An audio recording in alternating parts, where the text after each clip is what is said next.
Ladies and gentlemen, the Theosophical Society has much pleasure in presenting Mr. Geoffrey Hodson, international lecturer and author, in a talk entitled The Human Aura, Its Colours and Their Significance. Friends, there is an old saying that still waters run deep. And it is a common experience, isn't it, that time is required in order to understand and appreciate the deeper and finer qualities of one's fellow men. Yet, you know, these as yet unrevealed qualities are present from the very first time we meet people and before, but we didn't perceive them. Each person has characteristics which only long association enables us to discover.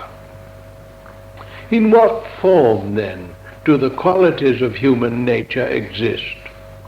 Do we all carry our characters about with us? And if so, where and in what form? Furthermore, are there any means by which our capacities, our habits and tendencies, and our outlook on life can be perceived? Yes, there are such means, for they have an objective existence, as I'm going to try and show you a little later on. But you know, world religions and philosophies offer answers to these problems.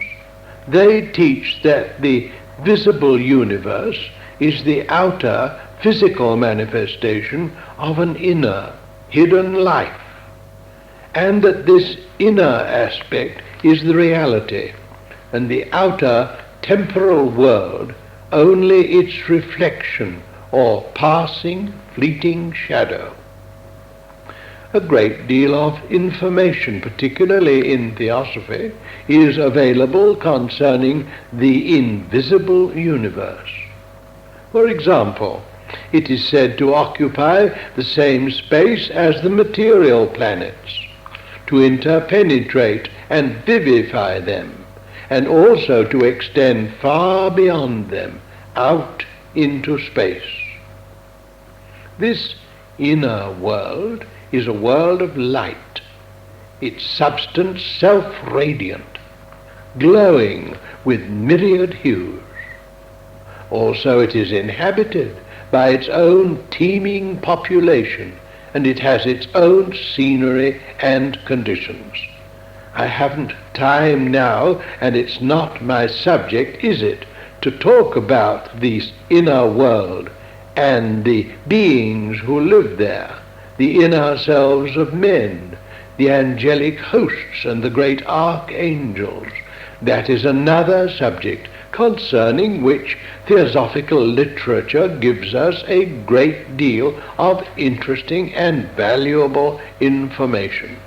But this inner world, as I have said, is in fact inhabited by its own teeming population, and it has its own scenery and conditions. This world of light and life and innumerable presences is here and now and all about us, but normally invisible, out of our perspective, one might say. This is largely because its forces vibrate on higher frequencies than our senses can respond to. But at death, man transfers and limits his life to this inner world, partakes of its life, and, yes, becomes subservient to its laws.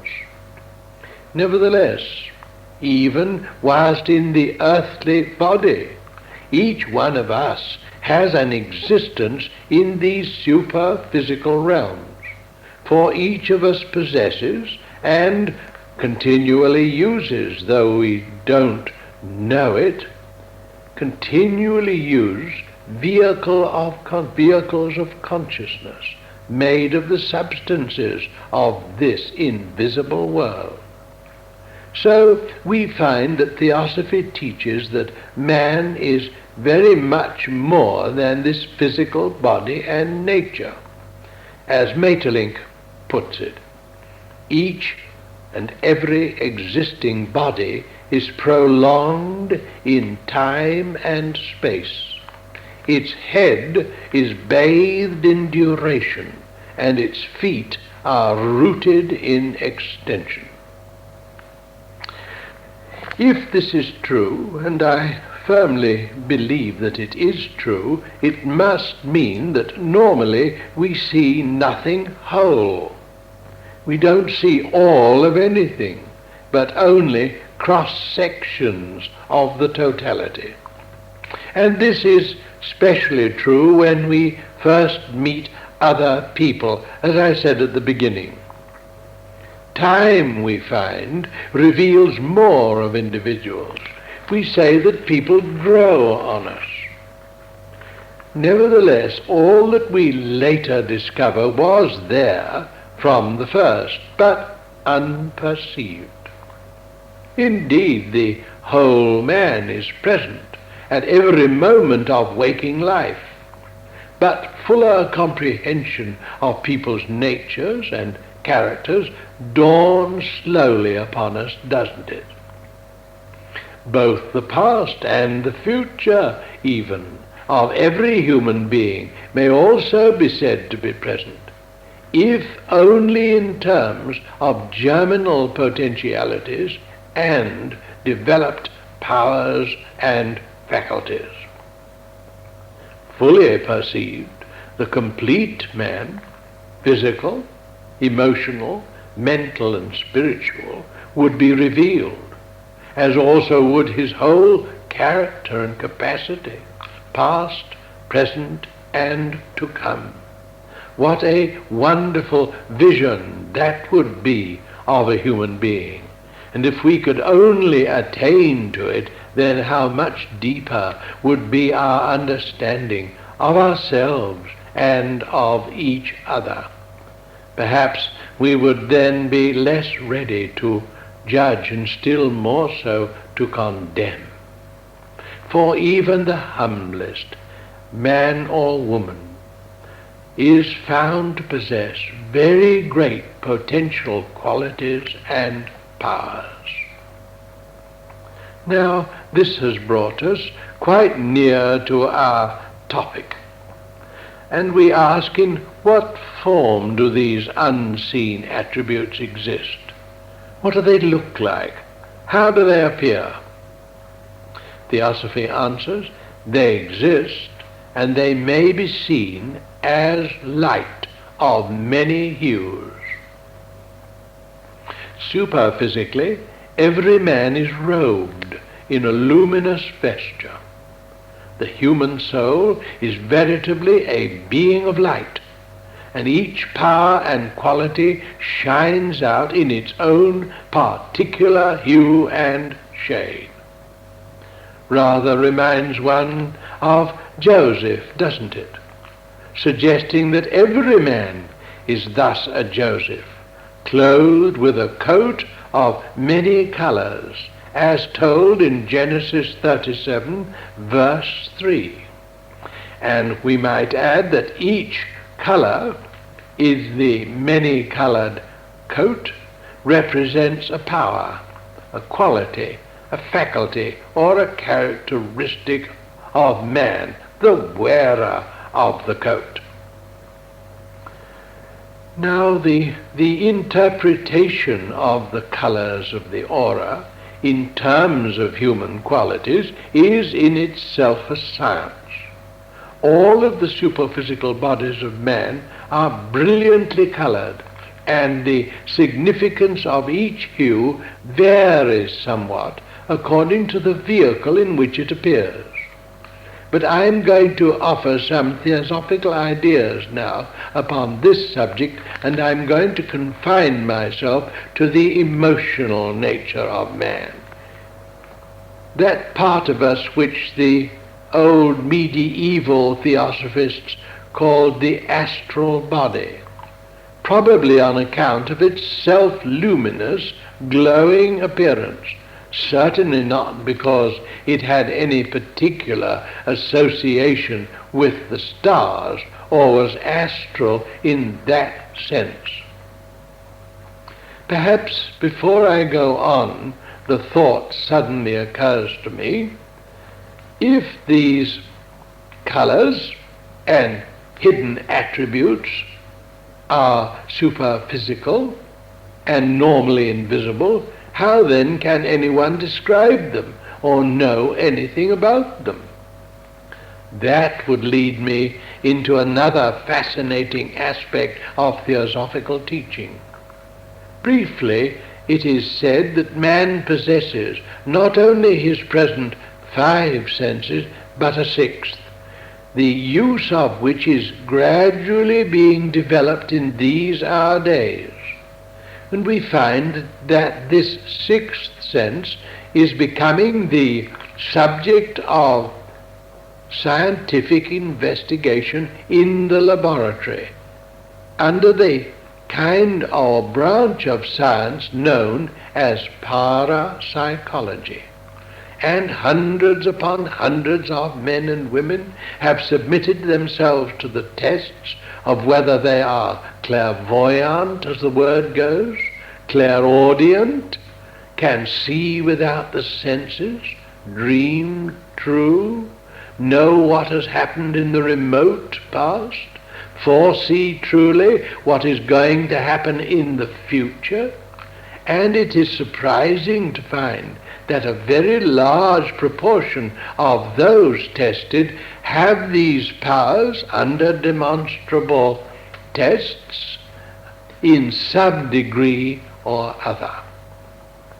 Now, Theosophy has always taught this, but adds that the faculty of clear-sightedness or extrasensory perception, ESP as it is now called, can be developed.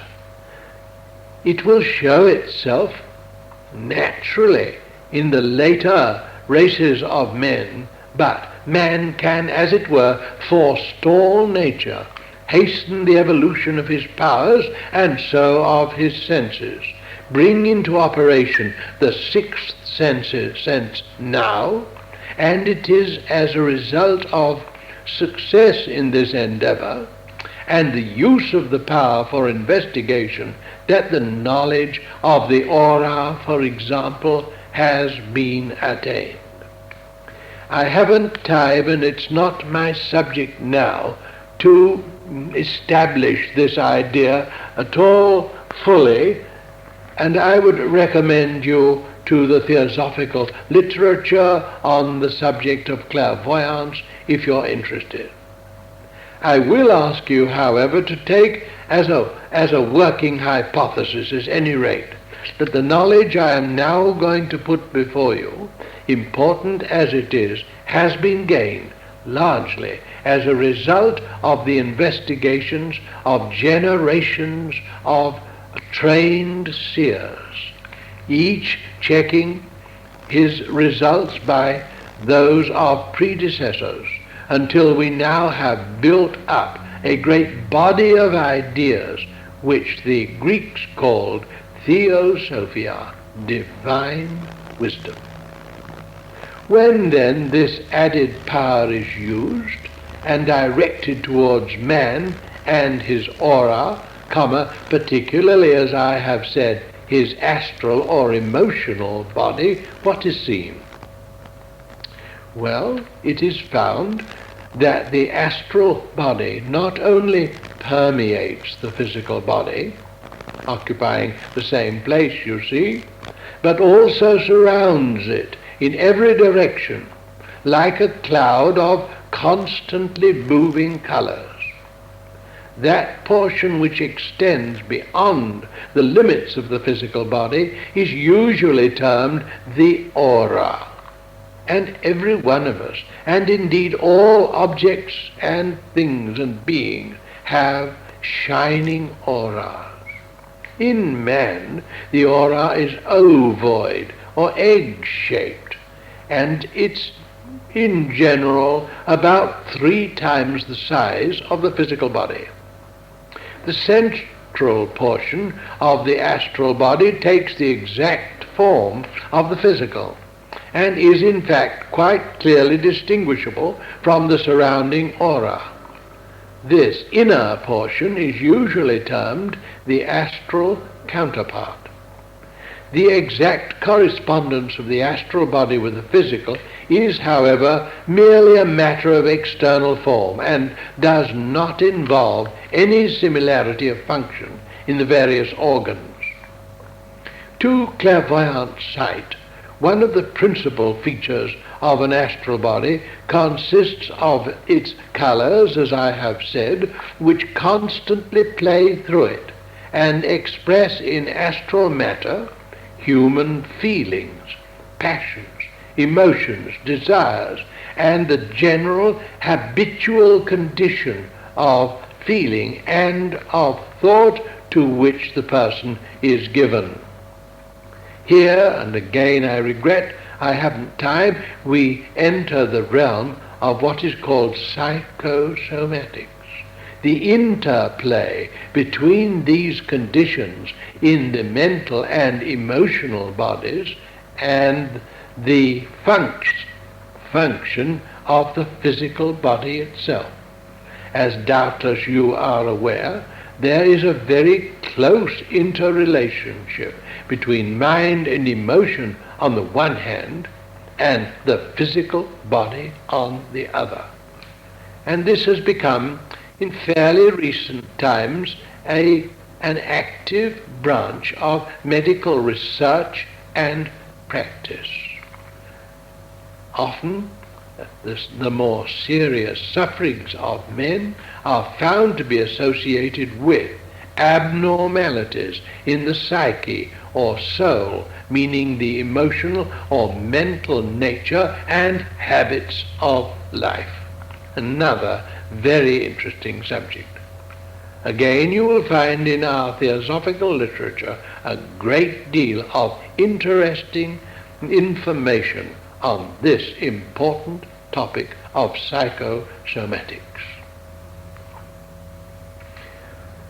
Well, as I was saying, to clairvoyant sight, one of the principal features of an astral body consists of its colors. All known shades, and many which are at present unknown to us, exist upon each of the superphysical planes of nature. At every ascending level, they become more delicate, more luminous, so that they might be described perhaps as octaves, higher octaves of color. Now suppose we were able ourselves to use extrasensory perception, and with their permission, never without, of course, to look at the aura of another person. What should we find? Well, as I say, many, many colors in many, many shades. And let me just go through the chief colors in the aura of man and show the kind of thought and emotion associated with each of them.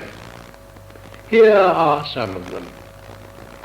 Black, for example, fortunately very rare, but unfortunately existent in some people. Black expresses or is an expression of hatred and malice, with the determination to injure and even to kill. Sometimes on this background of black there are deep red flashes, stiletto-like, indicating acute rage, white rage if you like, or black rage, as we say, with intent to injure very deeply indeed. Scarlet clouds and flecks show irritability. Anger, on the whole, is red in color, which rather reminds us of the folk saying, seeing red. And you know, comparing this teaching and experience with popular sayings, one finds that there is a certain truth in the latter. And indeed, anger and irritability are red in color in the aura. They're shown as red in that part of human nature. Brilliant scarlet, noble indignation, but the lurid and deep blood red, sanguinary red, this is the color to be found in the auras of deeply sensual human beings, the color of sensuality. Dull, hard, brown grey, unfortunately all too common, I fear, that is the way in which selfishness, self-centered and self-motived actions and feelings and thoughts show themselves. A dull, almost rust red is the color of avarice, miserliness, one might say. And this color, strangely enough, is usually arranged in parallel bars across the astral body, illustrating the fact that the miser is self-imprisoned. Interesting, isn't it? Greenish brown, lit up by deep red or scarlet flashes again. I wonder if you would know what that means. Green with red flashes. Well, jealousy. And here again we have the familiar saying, the green eye of jealousy, one of the most unfortunate and deeply pain-giving of human weaknesses, jealousy. Heavy leaden grey in the aura is the color in which depression shows itself. Light brown red of avarice, grey is often arranged in parallel lines, again conveying the impression of a cage.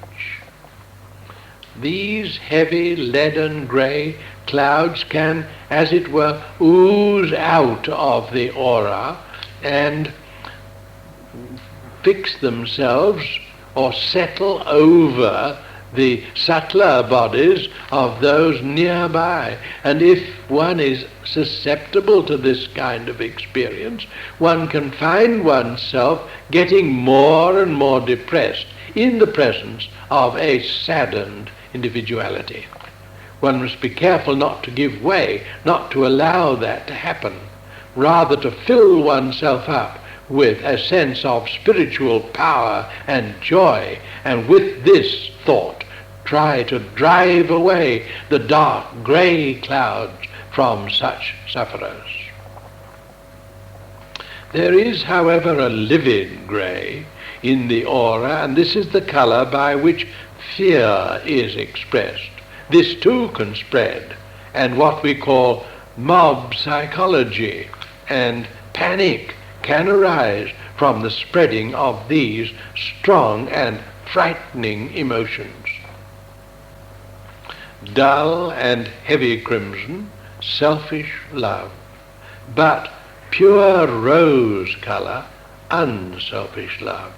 And when this color is exceptionally brilliant and tinged with lilac, it means that the person has developed spiritual love, impersonal, compassionate love for all mankind.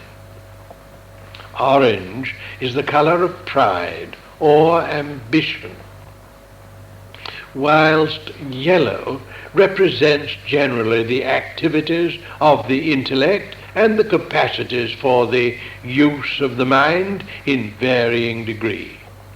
This color of yellow varies from a deep and dull tint through brilliant gold to a clear and luminous lemon or primrose yellow. This is according to the use to which the intellect is put. A dull yellow ochre, for example, represents mental faculty applied to selfish purposes. Clear gamboge, unselfish mental activity. Primrose yellow, as I've said, intellect devoted to spiritual ends, the study of philosophy, for example.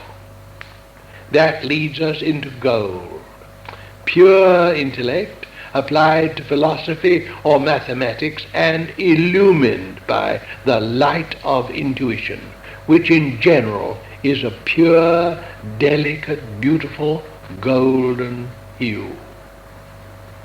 Green in general suggests an adaptable nature, but grey-green, deceit, and as I've said, cunning. Emerald green, versatility, ingenuity, and resourcefulness, unselfishly applied.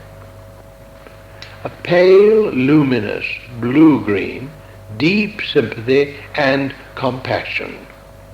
If, for example, someone who is tender and compassionate in their nature sees, shall we say, a street accident in which some person is seriously injured and perhaps lies on the roadside suffering very deeply, then the compassion, pity, tenderness evoked would show itself by a flush and later a flood of this beautiful soft green color, which would then flow from the compassionate one out to those who are in suffering.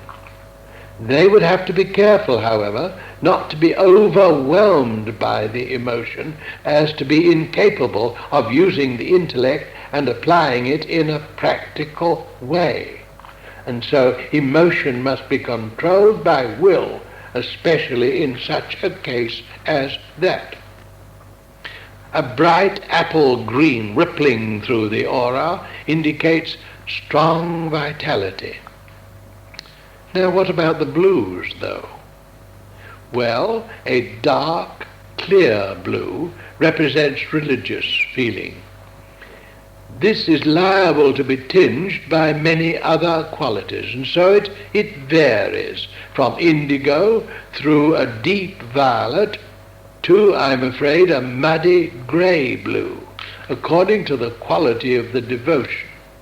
You see, if a person is worshipping God out of fear of him, and has been brought up to think of themselves as a miserable sinner in danger of eternal damnation, well then their approach to God is tinged by fear, and strangely enough, the expression of worship in the aura shows that what should be a clear, pure blue is in its turn tinged by a muddy grey, the grey of fear. Light blue shows devotion to a noble spiritual ideal, and luminous lilac blue, usually accompanied by sparkling golden stars above the head, this represents the higher spirituality with lofty spiritual aspirations. In closing, I should say that the aura, like the facial expression, can be subjected to the control of the will. Theosophy teaches that we can change our nature and therefore our auras automatically, just as we can change the expression on our faces, and that both the superphysical and the physical changes are produced by thought. Harmonious and outward turned thoughts and feelings beautify and expand the aura. Discordant and self-centered thoughts deform it and make it ugly. As high ideals are followed and one's life becomes more and more purified from selfishness, then the whole aura grows brighter, larger, clearer, more radiant. And this is the evidence of evolutionary advancement, and would seem to be implied in the beautiful text from Proverbs 4:18. which reads as follows: "The path of the just is as the shining light that shineth more and more unto the perfect day."